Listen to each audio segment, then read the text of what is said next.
جو وظیفے ہیں سبحان اللہ یہ قرآن و حدیث سے ثابت وظیفے ہیں، اور اگر ہم ان وظیفوں پہ اور ان اعمال پہ عمل کریں گے تو انشاءاللہ ہماری زندگی میں سکون، چین، اطمینان بھر جائے گا اللہ اور اس کے رسول کے وعدے کے مطابق. تو we all will be tested in life. نو کامیابی کے وظیفے، پہلی بات تو یہ ہے کہ اسلام اللہ اور رسول کی باتیں ماننے کا دین ہے، منانے کا دین نہیں ہے. ہم لوگوں نے اسلام کو منانے کا دین بنا لیا کہ اس دن کو منا لیتے ہیں، اس دن کو منا لیتے ہیں، یہ ایونٹ آ رہا ہے اس کو منا لیتے ہیں، رمضان میں رمضان کی راتوں کو منا لیتے ہیں، عیدوں کو منا لیتے ہیں، مختلف راتوں کو منانا شروع کر دیا، حالانکہ اسلام ماننے کا دین تھا. میں آپ کو یہ کانسیپٹ کلیئر کروں کہ اسلام میں یہ جو لاکھوں کے حساب سے تسبیحیں جو لوگ آپ کو دے دیتے ہیں نا، یہ اس کی کوئی دلیل اس طرح سے نہیں ہے. آپ کو پتہ علماء تو یہ بھی لکھتے ہیں کہ جو میکسیمم اذکار جو کوانٹٹی وائز جو اللہ نے سب سے زیادہ دفعہ پڑھنے کو بولا وہ کیا ہے؟ 100 سے اوپر اذکار سنت سے ثابت ہی نہیں ہے. ہاں یو کین ریسائٹ استغفر اللہ may be 1000 times a day, yes, نفل عبادت جتنی بھی کی جائے اتنا بہتر ہے. لیکن اگر کوئی شخص آپ کو کہتا ہے کہ اللہ تعالیٰ کا یہ نام آپ اتنے لاکھ دفعہ پڑھیں یا اتنے ہزار دفعہ پڑھیں آپ کا یہ مسئلہ حل ہو جائے گا، then we need to have a دلیل فار دیٹ کہ وہ بندہ کس طرح سے بات کر رہا ہے. تو میں آپ کو آج کچھ وظیفے سے شیئر کروں گا جو کہ ہماری زندگی کو واقعتاً بدل سکتی ہے. اور پہلا جو وظیفہ ہے وہ ہے اللہ کا تقوی اختیار کرنا، کیونکہ ہمارا دین جو ہے نا، یہ بات یاد رکھیں، انفارچونیٹلی ہمارے سب کانٹیننٹ میں نا ہم نے اسلام کو ایک بفے سمجھ لیا ہے. میں جس چیز کو چاہوں اٹھا لوں، جس چیز کو چاہیں چھوڑ دوں. اسلام از ناٹ اے سیلڈ بار اور اے بفے کہ جو چیز مجھے پسند آ رہی میں اس کو اٹھا لوں اور جس کو میں پسند نہیں آ رہی اس کو میں چھوڑ دوں. ہم کس طرح کے مسلمان بن چکے ہیں کہ آج رات جی ناچ گانا ہوگا عشاء کی نماز کے بعد، نمازیں بھی پڑھنی اور ناچ گانے بھی کرنے ہیں. دن میں ماں جی قرآن بھی پڑھ رہی ہیں، تہجد بھی پڑھ رہی ہیں، لیکن جب بیٹی کی شادی کی باری آتی ہے تو ڈھولکی بھی چل رہی ہے اور مہندیاں بھی چل رہی ہیں اور ڈانس پارٹیز بھی چل رہی ہیں اور سب آپس میں جو ہے نا میوزک بھی پلے کیا جا رہا ہے، وچ از کمپلیٹلی حرام، اور سب کچھ کیا جا رہا ہے کیونکہ وہ چیز مجھے پسند نہیں ہے، تو اس لیے میں اس کو چھوڑ دوں گا. حالانکہ اللہ تعالیٰ ہم سے کیا ایکسپیکٹ کرتے ہیں؟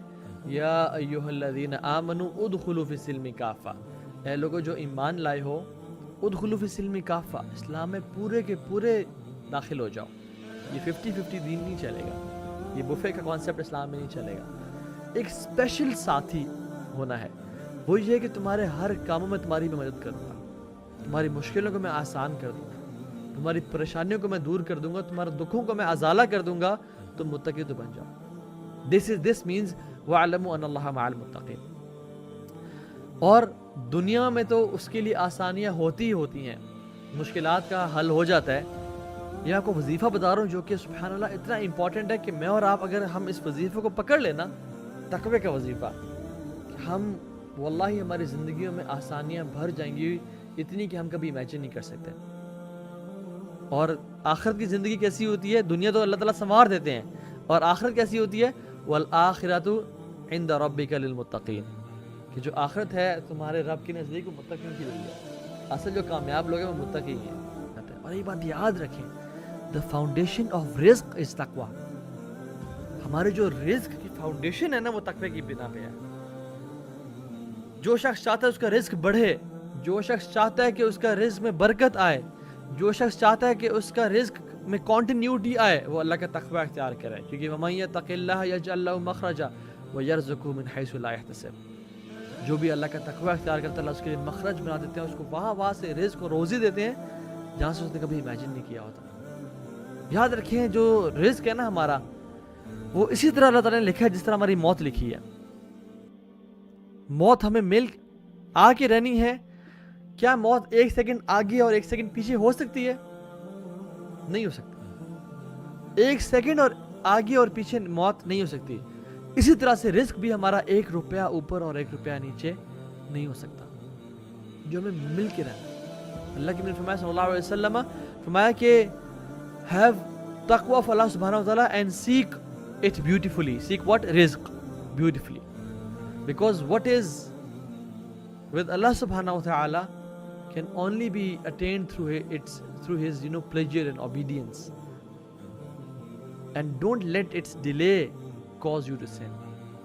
اس رزق کا جو ڈیلے ہے تو میں گناہ پہ مجبور نہ کرنا، رزق تمہیں مل کے رہے گا. ایک شخص تھا جو کہ عرب کی بات ہے، کنویں میں گر گیا. لوگ آئے, ریسکیو ٹیمز آئیں, اسے کنویں سے نکالا گیا اور پوچھا تم کنویں میں کیسے گر گئے؟ تو اس نے کہا کہ بس میں چل رہا تھا سمہاؤ مجھے نظر نہیں آیا اور میں اس کنویں میں گر گیا. تو انہوں نے کہا اچھا بیٹھ جاؤ, ریلیکس کرو, دودھ پیو. اس نے اپنا وہ دودھ پیا اور سبحان اللہ کنویں میں گرنے کے بعد بھی اس کو کوئی چوٹ وغیرہ نہیں آئی ہوئی تھی. اس نے وہ دودھ پیا اور کچھ قدم چلا اور مر گیا. یہ ایک شیخ, نوٹیبل شیخ بتا رہے تھے. سبحان اللہ, وہ جو دودھ کا گلاس تھا وہ اس کے رزق میں لکھا ہوا تھا. جب تک اس نے پی نہیں لیا وہ مرا نہیں ہے, حالانکہ اس سے پہلے وہ کنویں میں گرا, وہ رزق اسے مل کے رہا.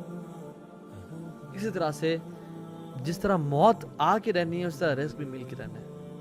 جس طرح موت لکھی گئی ہے نا, اللہ نے اسی حساب سے رزق لکھا ہے, مل کے رہے گا.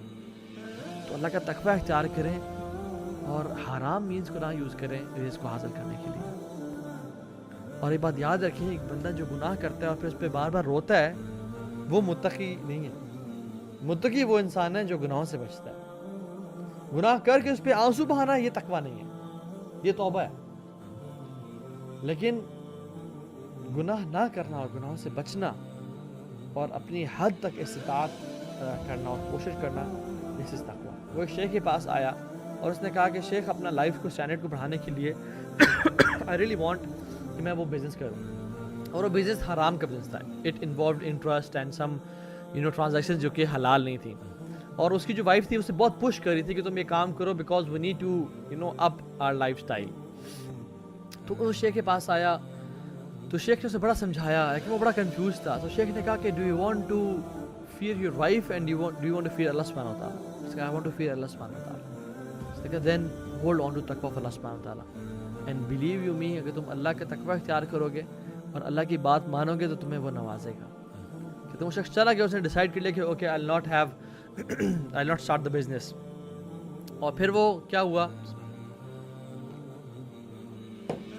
کہ 4 مہینے بعد وہ شیخ کہتے ہیں میرے پاس وہ شخص واپس آیا, اور جیسے ہی وہ شخص واپس آیا تو کہتا ہے کہ شیخ یو نو واٹ ہیپنڈ, میں نے اللہ کی رضا کے لیے وہ بزنس چھوڑا تھا اور میرا جو کچھ ہی دن بعد ایک کنسٹرکشن ہو رہی تھی ایونیو کی میری زمین کے پاس جہاں میرا لینڈ ہے یورپ میں. اس کنسٹرکشن کے دوران جو کنسٹرکٹرز تھے وہ میرے پاس ہے اور کہا کہ زمین آپ کی ہے. انہوں نے کہا جی. تو انہوں نے کہا ہم بہت سارا ریت کا جو ایک ڈھیر ہے یہاں پہ رکھنا چاہتے ہیں and we will pay you rent for it. اور کہتے ہیں انہوں نے ہمیں رینٹ دینا شروع کر دیا and they give me $500 million for many months. کچھ مہینوں کے لیے وہ ریت کا ڈھیر وہاں پڑا رہے گا اور ہم آپ کو $500 million دیں گے.